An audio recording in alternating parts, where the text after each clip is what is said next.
যমুনার পানি বাড়ার সঙ্গে সঙ্গে জামালপুরের মাদারগঞ্জ ও ইসলামপুরে দেখা দিয়েছে ভাঙন। গত 2 সপ্তাহে বিলীন হয়েছে শতাধিক ঘরবাড়ি সহ ফসলি জমি।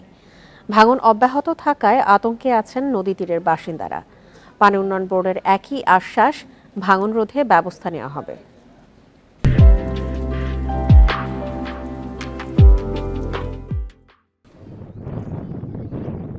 বর্ষার শুরুতেই যমুনার ভাঙনে বিপাকে পড়েছেন জামালপুরের মাদারগঞ্জ ও ইসলামপুর উপজেলার কয়েকটি এলাকা। এরই মধ্যে নদীতে বিলীন হয়েছে শতাধিক ঘরবাড়ি ও বিভিন্ন ফসলের ক্ষেত। ভাঙন অব্যাহত থাকায় ভাঙন ঝুঁকিতে রয়েছে আরও অর্ধশতাধিক বসতবাড়ি, একটি গুচ্ছ গ্রাম সহ নানা স্থাপনা। 50-60 বিঘা জমি কলা বাগান ছিল, এগুলো ভেঙে নিয়ে গেছে। এমনি গাছ গাছরা ভাঙছে, আবাদ ভাঙছে, ফসল ভাঙছে, এন বাড়ি ধরবে নাকছে। প্রতি বছরই ভাঙনের শিকার হলেও বিভিন্ন সময় জনপ্রতিনিধি সহ সংশ্লিষ্টদের কাছে ভাঙন রোধের দাবি জানিয়েও কোনো লাভ হয়নি, অভিযোগ এলাকাবাসীর।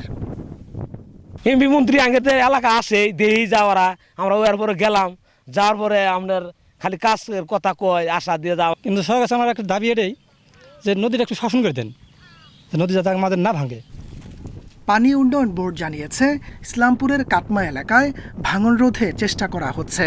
পাশাপাশি মাদারগঞ্জের পাকরুল এলাকার জন্য পাঠানো হয়েছে প্রস্তাবনা। পাকরুল এলাকায় আমরা ইতিমধ্যে একটি প্রকল্প প্রস্তাবনা দিয়েছি, যেটা পরিকল্পনা কমিশনে অনুমোদনের প্রক্রিয়াধীন রয়েছে। পাশাপাশি কাটমা এলাকায় যে ভাঙন রয়েছে সে অংশে আমরা ইতিমধ্যেই 300 মিটার অংশে আমরা জরুরি প্রতিরক্ষামূলক কাজ বাস্তবায়ন করছি। কাটমা ও পাকরুল এলাকার 1800 মিটার অংশ রয়েছে বেশি ঝুঁকিতে। অস্তিত্ব রক্ষায় স্থায়ী সমাধানের দাবি জানিয়েছেন এলাকাবাসী। Independent news.